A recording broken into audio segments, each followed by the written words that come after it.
ሰላም ሰላም ተማሪዎች እንደምን አላችሁ? ጸረናያ ነኝ ከሳቋማ በአዲስ አበባ ዩኒቨርሲቲ ዚኦሎጂካል ሳይንስስ ዲፓርትመንት ሌክቸረር። በዛሬው ቪዲዮአችን የግሬድ 11 ባዮሎጂ ዩኒት 4 ስለ ጄኔቲክስ የምንጀምር ነው የሚሆነው፣ ስለ ስነ ባህሪ ማለት ነው። የሳቋማ ቴሌግራም ቻናላችንን ጆይን፣ ዩቲዩብ ቻናላችንን ሰብስክራይብ እንዲሁም ዌብሳይታችንን ጎብኙ እያልኩኝ ወደ ትምህርታችን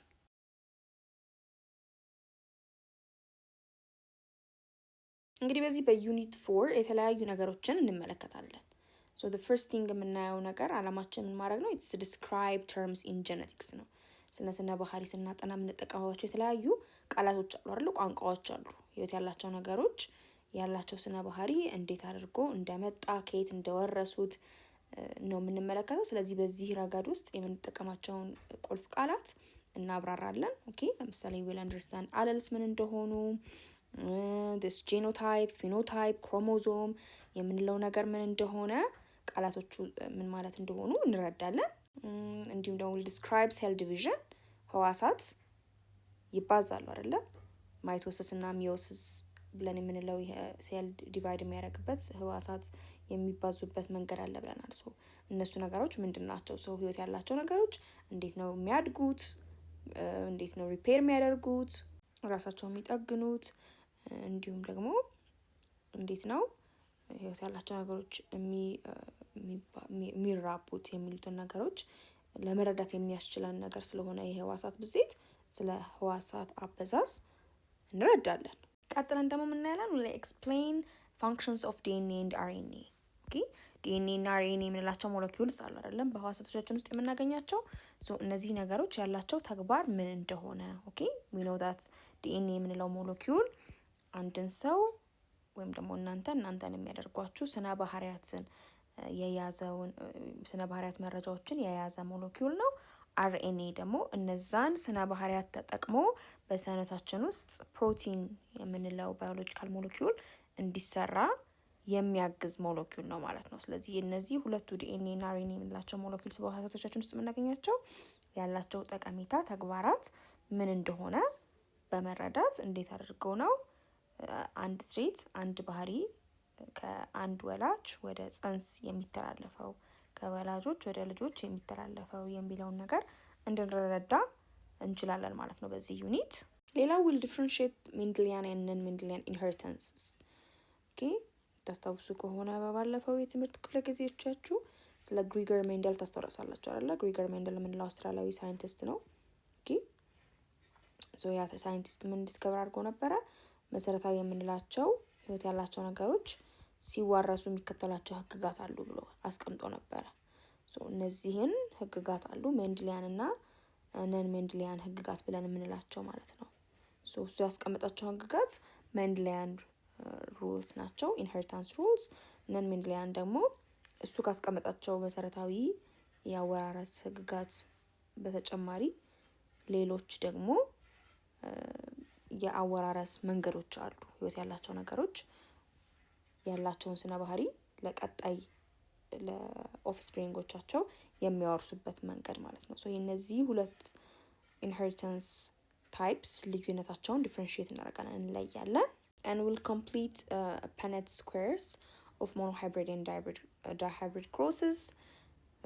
Punnett square የምንለው ሰንጠረዥ አለ። ኦኬ የጄኔቲክስ ሰንጠረዥ ነው ወይም ደግሞ የዘር ውርስ ያለውን እድል ለማየት የምንጠቀምበት የሰንጠረዥ አይነት አለ የምንጠቀመው። ሶብሱን እንዴት እንደምንሰራ እንመለከታለን። በሞኖ ሃይብሪድ እና በዳይሃይብሪድ ጊዜ ማለትም ነጠላ ድቅልና ድርብ ድቅል የምንላቸው ጥምረቶች አሉ አይደለ? ስለዚህ እነዚህን ልዩነታቸውንም በፐኔት ስኩዌር በመስራት እንመለከታለን። and we also calculate the probabilities of offspring.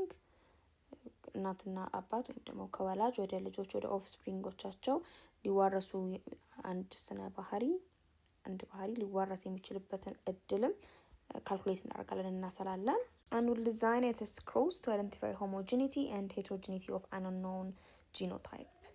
okay so ሌላው ቴስት ክሮስ የምንለው ነገር አለ። ምንድነው ቴስት ክሮስ ካለን አንድ ኦርጋኒዝም ወይም አንድ ህይወት ያለው ነገር የያዘው የዘረመልድ መልኮች ኦኬ አለል እንላቸዋለን።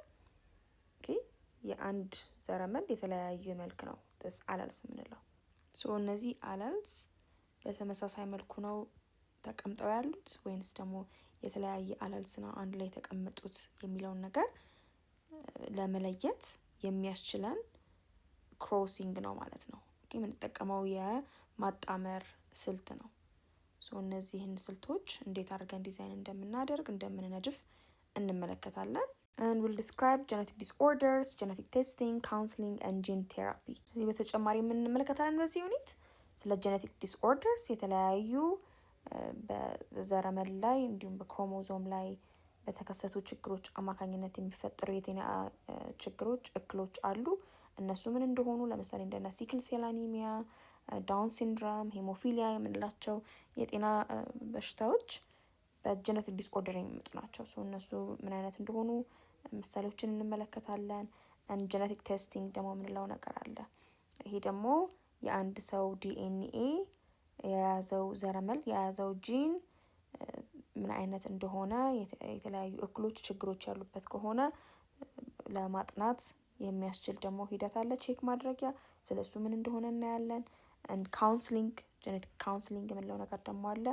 የተለያዩ ስፔሻሊስቶች ስለ ዘረመል ያጠኑ ተመራማሪዎች ምን ያደርጋሉ?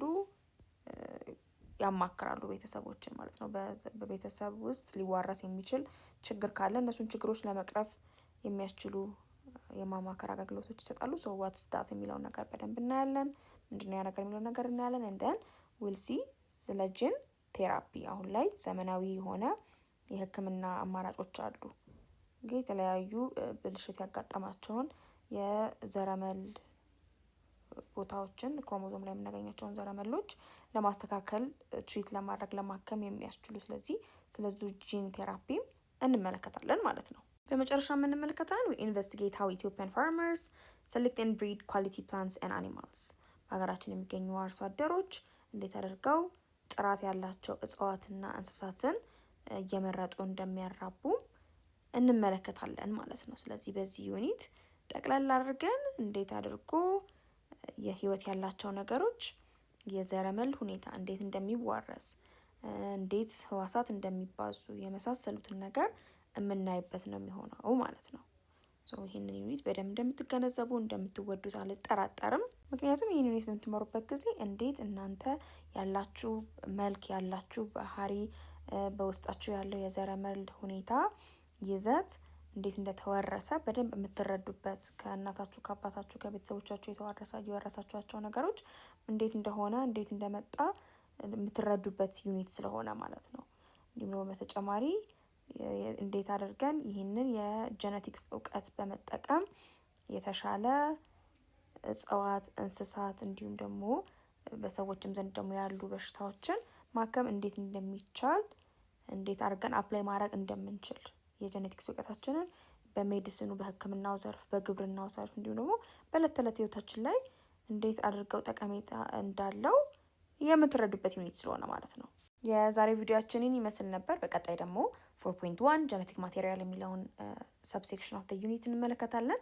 የሳቋማ ቴሌግራም ቻናላችንን ጆይን፣ ቲም ቻናላችንን ሰብስክራይብ እንዲሁም የዌብሳይታችንን ጎብኙ። ጥያቄዎች አስተያየቶች ካላችሁ እዛ ላይ ጻፉልን እያልኩኝ በቀጣይ ቪዲዮ እስከምንገናኝ ድረስ ሰላማችሁ ይብዛ።